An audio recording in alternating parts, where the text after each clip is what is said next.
All right, hey guys, here we are, hole 6. You'll see one of the things that I'm doing, so just trying to size up this club here. You'll see we're probably going to try to maybe utilize some backspin. Not too worried about the backspin. I mean, I do want a little bit, but you can see with this headwind, it's really going to collapse this ball guide down. So we're going to have to keep that in mind. So I know that this ball guide is really going to collapse down. It's not going to want to roll out very much. So you can see that's with what I'm tweaking right now, taking some of that off because I know that it's going to collapse down so much after we play these rings. Now, ideally, I'd really like to get this wind down a little bit. I don't want to go off the green here, and it looks like I'm going to. So that's pretty much, my deciding factor as which balls to use. So you see I'm going to try to get this down to the 6.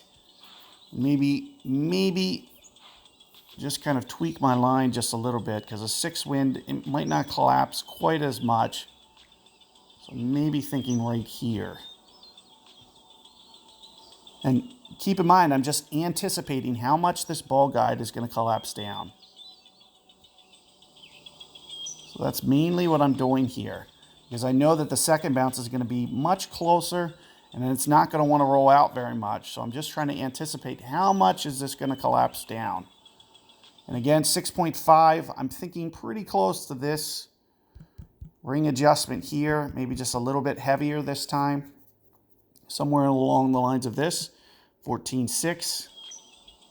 And again, hopefully we can keep 14.6 on the green.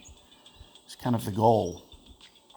As opposed to if I would have had that wind at 8, we're probably talking more in the 18 rings. So it's a little bit tougher.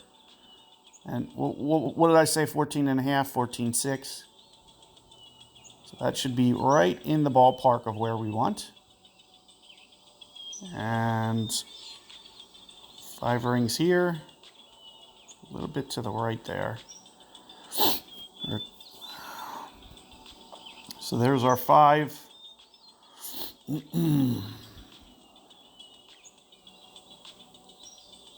And again, when I'm doing these ring pulls, I'm just kind of focusing on a specific pixel on the green. I'm just looking at and evaluating the green to get my alignment. So what did I say? 14.6.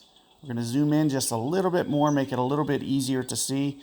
And again, I'm kind of focusing kind of on a point right here for this ring adjustment.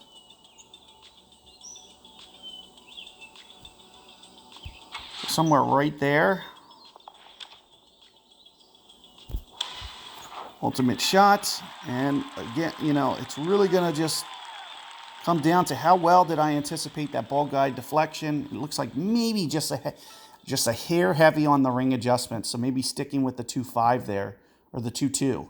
So, and these are the things that I can go back and correct as well. Once I realize how much something has gone, 14.3 next time will be a little bit better ring adjustment. So I can get that much more precise. But you can see we still gave that a pretty good run for its money. More than anything, it's just, so the mistake that we're making, it's just our calculation. It's calculation mistakes. I don't have problems pulling to a certain number of rings with or without a grid. And that's just one of the things that I kind of want to reiterate. So the mistakes and the reason that we're missing is because our calculation is off. And that's one of the things that we can fix second, third playthroughs through. So do keep that in mind. Good luck with that hole, guys. I will see you guys on 7 momentarily.